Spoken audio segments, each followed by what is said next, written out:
এক আদর্শবান ছেলের বাবা বলেছিলেন, আমার ছেলেকে আদর্শবান বানাতে আমার অনেক কঠোর হতে হয়েছে। অর্থবিত্ত থাকা সত্ত্বেও আমি আমার একমাত্র ছেলেকে কখনোই 10 টাকার বেশি টিফিন খরচ দেইনি। সে মাঝে মাঝেই তার বন্ধুদের নতুন ব্র্যান্ডেড ঘড়ি, দামি ব্যাগ বা অন্যান্য জিনিসের কথা উল্লেখ করত। সে বলতো, বাবা দেখো ও কত সুন্দর ব্র্যান্ডের ঘড়ি পরছে।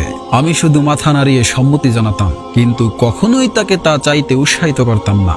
একদিন তার পায়ে সামান্য ব্যথা লাগায় সে বলল, বাবা তুমি কি আমাকে তোমার অফিসের গাড়িতে স্কুলে নামিয়ে দিতে পারবে? আমি তার অসুবিধার কথা বিবেচনা করে রাজি হয়ে গেলাম, কিন্তু প্রায় 1 সপ্তাহের মধ্যে আমি লক্ষ্য করলাম সে এখন হাঁটতে চাইছে না। পরের দিন সকালে নিজেই বললাম, অফিসের গাড়ি ব্যক্তিগত কাজে ব্যবহার করা নিষিদ্ধ, তোমাকে আবার হাঁটতে হবে।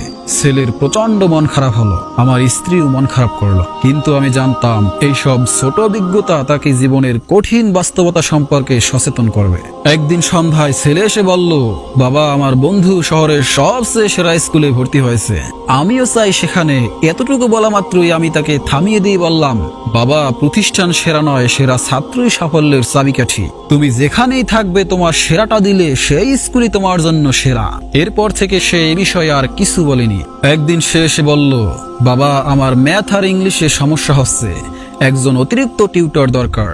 আমি তাকে বললাম, আমি যখন রাতে বাড়ি ফিরবো তখন আমি নিজেই তোমাকে পড়াবো, এক্সট্রা টিউটর রাখার মতো সামর্থ্য আমার নাই। ছেলে আমাকে জড়িয়ে ধরে বলল, ঠিক আছে বাবা। আমার স্ত্রী আমাকে বলল, তুমি তো অনেক অর্থ উপার্জন করো, তুমি তো চাইলে 10-15টা টিউটর রাখতে পারো। কিন্তু আমি তাকে বললাম, আমি চাই আমার সন্তান বুঝুক যে আরাম করে সবকিছু পাওয়া যায় না, তাকে কষ্ট করতে শেখাতে চাই, যাতে সে ভবিষ্যতে যে কোনো অভাবকে মোকাবিলা করতে পারে। ছেলেকে নিয়ে মাঝে মাঝেই ফুটপাতে হাঁটতাম, যাতে সে পথ শিশুদের জীবন ও মানুষের সংগ্রাম সম্পর্কে জানতে পারে। একদিন সে আমাকে বলল, বাবা তুমি সব সময় এমন কেন? আমি শুধু বলেছিলাম, সময় হলে বুঝবে বাবা। একদিন ছেলে ইলিশ মাছ আর মাংস পোলাও খেতে চাইল। আমি তাকে বললাম, টাকা কম আছে, তোমার কাছে কিছু টাকা আছে? সে মুস্কি হেসে 50টি 10 টাকার নোট বের করলো। আমি অবাক হয়ে জানতে চাইলাম, তুমি এত টাকা জমিয়েছো কিভাবে? সে বলল, বাবা আমার এক বন্ধু প্রতিদিন না খেয়ে স্কুলে আসে, আমি তার জন্যই নিজের টিফিনের টাকা জমিয়েছি। আমি ছেলের দিকে তাকিয়ে বুঝতে পারলাম সে প্রকৃত মানুষ হতে শিখতেছে। তাকে ইলিশ পোলাও খাওয়ালাম, কিন্তু ইচ্ছে করেই তাকে অভাবের কঠিনতা অনুভব করতে দিলাম। ঈদের বাজারে গিয়ে যখন আমি তাকে সাধ্যের মধ্যে কিছু কিনতে বললাম, তখন সে নিজের জন্য শুধু একটা প্যান্ট নিল, কিন্তু আমার জন্য পাঞ্জাবি আর তার মায়ের জন্য শাড়ি কিনল। আমি মুস্কি হেসে বললাম, তুমি শিখে গেছো বাবা কিভাবে টাকা খরচ করতে হয়।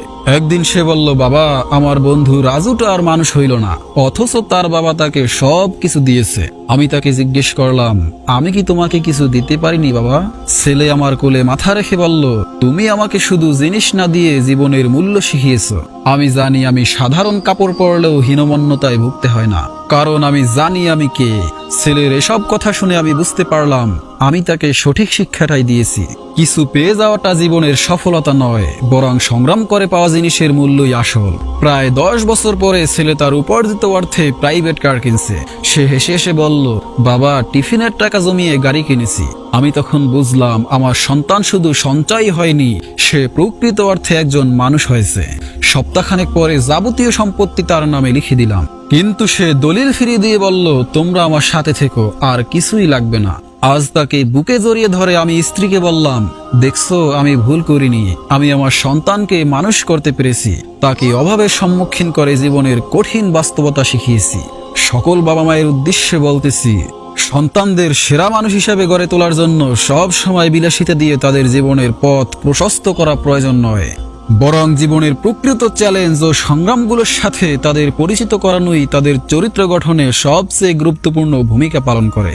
চাওয়ার আগেই সবকিছু দিয়ে দেওয়ার পরিবর্তে সন্তানদেরকে শেখাতে হবে কিভাবে অর্জনের মূল্য বুঝতে হয় এবং অভাবের মধ্যেও মানসিক দৃঢ়তা বজায় রাখতে হয়। কারণ প্রকৃত মানুষ সেই হয় যে অভাবকে ভয় না পেয়ে তাকে মোকাবিলা করতে শেখে।